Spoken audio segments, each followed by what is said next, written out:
ایک ایسے شخص کی کہانی جس نے بھری جوانی میں اپنی جان خطرے میں ڈال دی صرف اس لیے کہ وطن عزیز پاکستان کو دشمنوں سے محفوظ رکھا جا سکے۔ محمد عباس ثاقب کے قلم سے نکلی ایک بے مثال کہانی، وطن زاد۔ میں نے سچن بھنڈاری سے متعلق معلومات کے صفحات کو فائل سے علیحدہ کر کے اپنے پاس رکھ لیا تاکہ میں افتخار محمود صاحب سے ملاقات کے دوران ضرورت پڑنے پر اپنے اخذ کردہ نتائج پر اس دستاویزات میں درج معلومات کی روشنی میں بات کر سکوں۔ ان کے نام ملاقات کا پیغام پہنچانے کے لیے مجھے شام کا انتظار کرنا تھا، کیونکہ اسلم شام ڈھلے ہی رابطے کے مقام یعنی ورک شاپ پر پہنچتا تھا۔ وقت گزاری کے لیے میں نے ایک بار پھر چرمی بیگ میں آنے والے سامان کا جائزہ لیا۔ میں نے افتخار صاحب سے خفیہ کیمرے کی فرمائش کی تھی، لیکن مجھے وہ بیگ میں دکھائی نہ دیا۔ میں نے اسے نکال کر کھولا تو اس پر میرے نام ایک پیغام درج تھا۔ ڈیئر جمال، اپنے شہید ساتھی کو ہم نے لیٹویا کی ایجاد مائنوکس کیمرہ برش کے دستے میں چھپا کر دیا تھا، لیکن میرے خیال میں وہ تمہارے لیے مناسب نہیں رہے گا کیونکہ تمہیں وہ چھپا کر استعمال کرنا پڑے گا۔ اسی لیے میں نے تمہارے لیے سوئٹزرلینڈ کے زبردست خفیہ کیمرے ٹیسینا کا بندوبست کیا ہے۔ اس جدید ترین کیمرے سے تمہارے ہاتھ کی معمولی جنبش سے بے دھڑک سب کے سامنے اپنے ہاتھ میں رکھ سکتے ہو اور جب چاہے تصویریں اتار سکتے ہو، جبکہ کسی کو تمہاری کارگزاری کی کانوں کان خبر نہیں ہوگی۔ افتخار صاحب نے اس حیرت انگیز کیمرے کے استعمال کا طریقہ بھی بتایا تھا۔ سب سے اچھی بات یہ تھی کہ اس کے ذریعے دستاویزات کی تصویریں بھی بآسانی اتاری جا سکتی تھیں۔ میں نے باریک بینی سے جائزہ لیا تو مجھے سگریٹ کے اس پہلو میں گہرے بھورے چمڑے میں بظاہر ڈیزائن کے طور پر بنائے گئے درجنوں چھیدوں میں کیمرہ لینس پوشیدہ ہونے کا گمان گزرا۔ ہدایات بھی سگریٹ کیس کے اسی رخ مطلوبہ ہدف کی طرف کر کے خفیہ بٹن دبانے کی ہدایات کی گئی تھی۔ وہ خفیہ کیمرہ مجھے انجینئرنگ کا نادر شاہکار نظر آیا۔ میرا اندازہ تھا کہ وہ خاصا مہنگا بھی ہوگا۔ سورج ڈھلنے کا وقت قریب آنے پر میں مقررہ ورک شاپ کے پاس پہنچ کر آس پاس منڈلانے لگا۔ وہ خاصا گنجان آباد علاقہ تھا جہاں کھانے پینے کی بھی بہت سی دکانیں تھیں۔ میں نے ایک سستے سے ایرانی ریسٹوران سے کھانا کھایا۔ میں نے بل چکایا ہی تھا کہ اسلم کا رکشہ ورک شاپ کی طرف آتا نظر آیا۔ میں نے اسے ورک شاپ پر پہنچنے سے پہلے ہی ہاتھ دے کر روک لیا اور میرے ٹھکانے پر چھوڑنے کی فرمائش کی۔ میں نے راستے میں اسے افتخار صاحب کے نام جلد از جلد ملاقات کا پیغام پہنچانے کو کہا۔ اسلم نے وعدہ کیا وہ کل شام مجھے افتخار صاحب کا جواب پہنچا دے گا۔ اگلے روز اس نے واقعی افتخار صاحب سے ملاقات کا وقت اور طریقہ بتا دیا۔ مجھے اس کی بتائی ترکیب سن کر ہنسی تو آئی، لیکن ان کی ذہانت کی بھی داد دینا پڑی۔ بلا شبہ دشمن کے ملک میں غیر معمولی ذہانت استعمال کیے بغیر رہ کر اپنا کام نکالنا آسان نہیں ہوتا۔ بعد اتوار کے روز میں کھجور کی پتیوں سے بنی ایک ٹوکری اٹھائے مزدوروں کے حلیے میں ایک مصروف سبزی منڈی کے باہر موجود تھا۔ یہ مزدوری حاصل کرنے کے لیے مجھے منڈی کے مزدوروں کے سرغنہ کو پیشگی 2 روپے بھتہ دینا پڑا۔ مجھے فوراً ہی مزدوری ملنا شروع ہو گئی اور میں نے 4-5 پھیروں میں ہی اپنی خرچ کردہ 2 روپے وصول کر لیے، جس کے بعد میری اصل کمائی شروع ہو گئی۔ میں نے لگ بھگ 5 روپے کمائے تھے کہ افتخار صاحب کی گاڑی دھیرے دھیرے منڈی کی طرف بڑھتی نظر آئی۔ میں نے مزدوری طے کرنے کے لیے بھاؤ تاؤ کرتی ایک ہریانوی عورت سے معذرت کی اور اپنی ٹوکری اٹھائے سڑک کے کنارے جا پہنچا۔ افتخار صاحب نے ڈرائیور کو میرے قریب پہنچنے پر گاڑی روکنے کو کہا اور اسے سائیڈ پر گاڑی لگا کر انتظار کرنے کو کہا۔ اس اثنا میں مجھے ان کے قریب پہنچنے کا موقع مل گیا۔ میں نے کہا بابو جی بھاجی اٹھان کے لیے مزدور چاہیے ہے؟ انہوں نے کہا ہاں کیا لوگے؟ میں نے عاجزی سے کہا جو مرضی ہو دے دینا بابو جی۔ انہوں نے سخت لہجے میں کہا 1.5 روپیہ ملے گا، اور فالتو وقت لگنے یا پھر سبزی زیادہ دیکھ کر شور مچایا تو اچھا نہیں ہوگا، سمجھے؟ میں نے یقین دلایا کہ میں کوئی لفڑے بازی نہیں کروں گا۔ انہوں نے اطمینان کے اظہار کے لیے سر ہلایا اور مجھے اپنے پیچھے آنے کا کہہ کر سبزی منڈی میں داخل ہو گئے۔ 1.5 درجن کے قریب سبزی اور پھلوں کی دکانوں اور پتھاروں کا چکر لگاتے بھاؤ تاؤ کرتے لگ بھگ 1 گھنٹے میں انہوں نے میری تمام گزارشات بغور سن لی اور ان کا ذہنی تجزیہ کرنے کے بعد کچھ ترمیم اور اضافوں کے ساتھ سچن بھنڈاری پر قسمت آزمائی کی اجازت دے دی، اور ساتھ ہی بتایا کہ منصوبے کے ابتدائی مراحل کی تکمیل کے بعد اسی طرح کی نسبتاً یکسوئی والے ماحول میں ایک اور ملاقات کی جائے گی اور میری کاوشوں کے نتیجے کے مطابق منصوبے پر ایک بار پھر غور کیا جائے گا۔ میں سبزیوں سے لدی ٹوکری اٹھائے ان کے ساتھ لشٹم پشٹم گاڑی تک پہنچا تو ڈرائیور اخبار منہ پر ڈالے خراٹے لے رہا تھا۔ نیند خراب کیے جانے پر اس نے برا سا منہ بنایا۔ افتخار صاحب نے طے شدہ مزدوری کے ساتھ 8 آنے بخشش بھی دی تو میں نے دونوں ہاتھ سر پر رکھ کر ان کا شکریہ ادا کیا اور سبزیاں گاڑی کی ڈگی میں رکھوانے میں بھی پرجوش مدد کی۔ اگلے روز سے میں نے سچن بھنڈاری کی نگرانی کا سلسلہ شروع کیا۔ اس سلسلے میں اسلم نے میری مدد کی، جس نے اپنی ضمانت پر ایک آٹو رکشہ مجھے بھاڑے پر دلا دیا۔ اس کا کہنا تھا کہ اس طرح میں مشکوک نظروں کا نشانہ بنے بغیر اپنا کام کر سکوں گا۔ اس نے مجھے بمبئی کے کچھ راستے بھی سمجھانے کی کوشش کی، لیکن میں نے کتابوں کی دکان سے ایک نقشہ خرید کر خود راستے ذہن نشین کرنا زیادہ بہتر سمجھا۔ سارا محل وقوع اچھی طرح سمجھ میں آنے تک میں نے برائے نام مسافروں کو آٹو رکشہ میں بٹھانے کا فیصلہ کیا۔ نگرانی کے پہلے روز میں الصبح کولابا کے علاقے نیوی نگر میں واقع سچن کے چھوٹے سے بنگلہ نما کوارٹر کے پاس جا پہنچا۔ اس دوران مجھے راستے میں کئی مسافروں نے ہاتھ دے کر روکنے کی کوشش کی، لیکن میں نے انہیں نظر انداز کر دیا۔ 10 منٹ روڈ کے سرے پر کھڑا رہنے کے بعد میں نے 1 کلومیٹر کا چکر لگایا اور روڈ کے دوسرے سرے پر رکشہ روک دیا۔ اپنی وہاں موجودگی کا جواز پیدا کرنے کے لیے میں رکشے کی ڈرائیونگ سیٹ ہٹا کر انجن سے ہلکی پھلکی چھیڑ چھاڑ کرتا رہا۔ میں موٹر سائیکل اور گاڑی کی مرمت کا ہلکا پھلکا کام جانتا ہوں، لیکن انجن میں کوئی خرابی ہوتی تو میں ٹھیک کرتا۔ بالآخر میرا انتظار ختم ہوا۔ میری توجہ کا مرکز بنے کوارٹر سے ایک 45 سال کے لگ بھگ عمر کے گہری سانولی رنگت اور بے ڈول فربا جسم کا درمیانہ قد شخص 1956 ماڈل کی چھوٹی سی سرخ فیٹ گاڑی میں کوارٹر کے گیٹ سے نکلا۔ اس دور میں یہ گاڑی ہندوستان میں بہت مقبول تھی، کیونکہ میں نے اس ماڈل کی بہت سی گاڑیاں دلی اور بمبئی کی سڑکوں پر رواں تواں دیکھی تھیں۔ گاڑی کے 100 گز آگے نکلتے ہی میں نے اس کا تعاقب شروع کر دیا۔ سچن 20-25 میل فی گھنٹہ کی رفتار سے گویا نرم نرم دھوپ کا مزہ لیتے ہوئے گاڑی چلا رہا تھا، لہٰذا مجھے اس کا پیچھا کرنے میں زیادہ مشکل پیش نہیں آ رہی تھی۔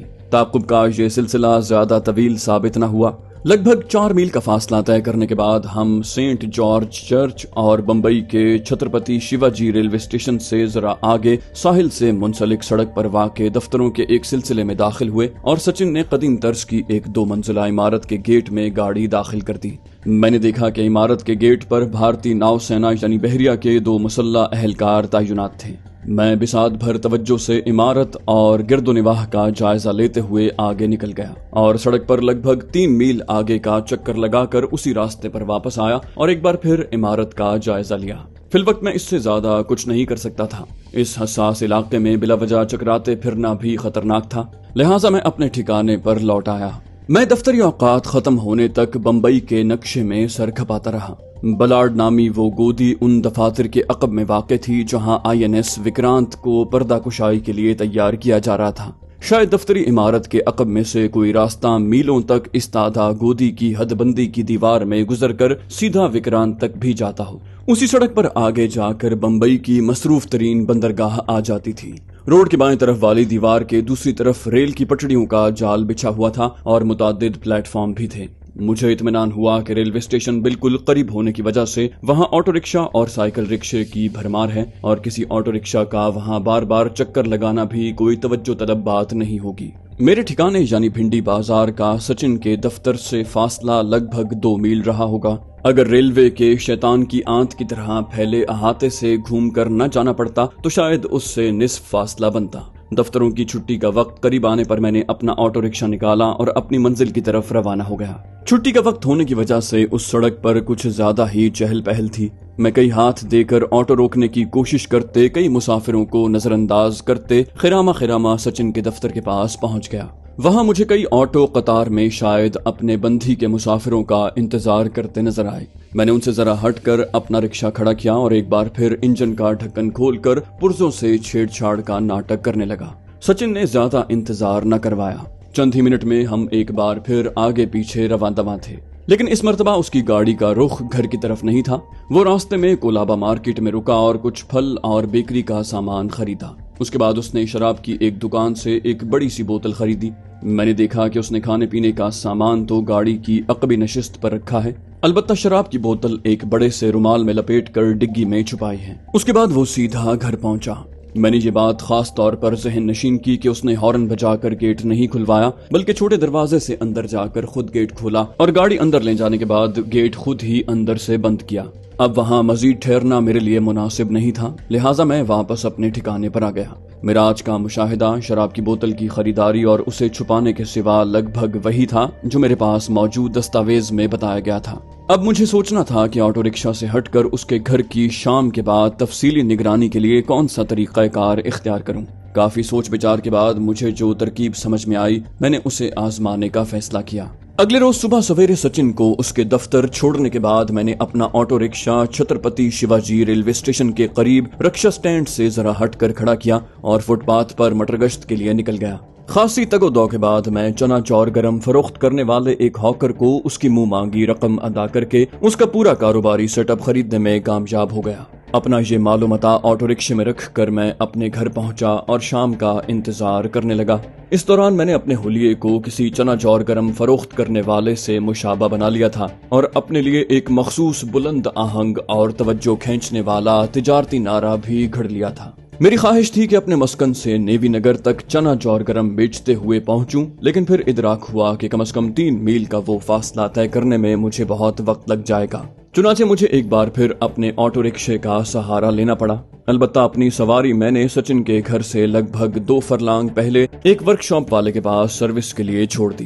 اس پرسکون علاقے کے گلی کوچوں میں چنا چور گرم مزیدار چٹخارے دار دل بہار کے نعرے لگانے میں ابتدا میں مجھے خاصی جھجک محسوس ہوئی۔ چنا چور والی جست کی چپٹی پتیلی کو مسلسل اٹھائے رکھنا اور اس کے نیچے منسلک چھوٹی سی انگیٹھی کے کوئلوں کو لگاتار دہکتے رکھنا بھی ایک درد سر تھا، لیکن جب چنا چور گرم کی خاصی تیزی سے فروخت شروع ہوئی تو میرے اعتماد میں اضافہ ہوا اور میری پکار میں بھی چنا چور جیسا کرارا پن آ گیا۔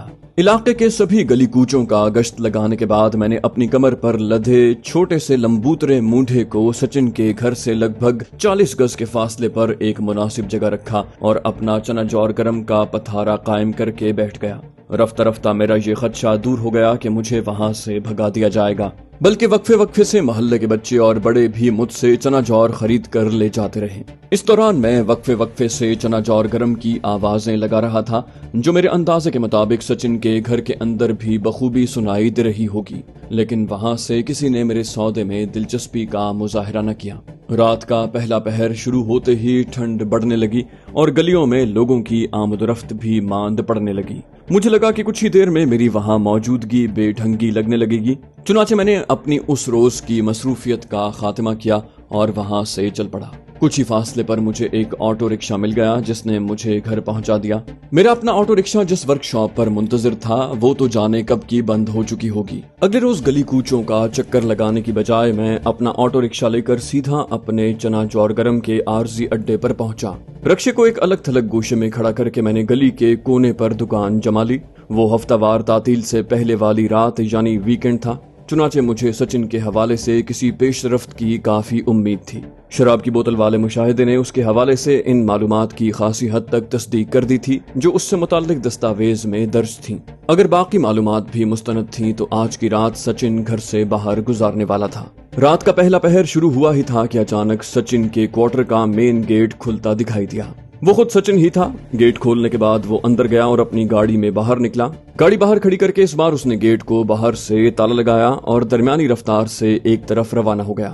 اس دوران میں مجھے اپنی دکان سمیٹ کر رکشے میں رکھنے کا موقع مل گیا تھا اور مجھے فاصلہ رکھ کر اس کا تعاقب کرنے میں کوئی مشکل پیش نہ آئی۔ ابتدا میں خاصے فاصلے تک اس کے راستے سے یوں لگ رہا تھا کہ وہ سیدھا اپنے دفتر کی طرف جا رہا ہے، لیکن پھر چھترپتی شیواجی ریلوے اسٹیشن کی چورنگی سے اس نے روٹ قدرے بدل لیا۔ اس کی ڈرائیونگ سے کوئی جلد بازی ہویدہ نہیں تھی۔ بلاخر اس نے ایک قدیم طرز کے ایک 2 منزلہ رہائشی ہوٹل کے سامنے گاڑی روک دی۔ ایلفنسٹن نامی اس ہوٹل کے نیچے کئی طرح کی توام گاہیں تھیں، جبکہ رہائشی کمرے اوپری 2 منزلوں پر واقع تھے۔ گاڑی کھڑی کر کے سچن پر اعتماد قدموں سے ہوٹل کے استقبالیہ اور اوپری منزلوں کی طرف جانے والے زینے کی طرف بڑھا۔ اس دوران میں نے بھی اپنا آٹو رکشہ کھڑا کر دیا تھا اور اسے چند ہی قدم پیچھے چل رہا تھا۔ وہ ہوٹل کے زینے والے دروازے کے پاس پہنچا تو وہاں تعینات دربان نے نہایت جوشیلی انداز میں اسے سیلوٹ کیا۔ میں نے سنا وہ کہہ رہا تھا، "کا حال ہیں سچن بابو؟ بھگوان قسم بہت ہینڈسم لگت ہو اس سوٹ میں۔ سچن نے اس چاپلوسی پر خوشی کے اظہار کے لیے کوئی چھوٹا نوٹ دربان کو تھما دیا اور پھر دبے لہجے میں اس کے کان میں کچھ کہا۔ میں اتنا ہی سمجھ پایا کہ اس نے کامنی نام لیا ہے۔ جواب میں دربان نے زور زور سے ہاں میں گردن ہلائی اور کہا، بالکل آئی ہے سرکار۔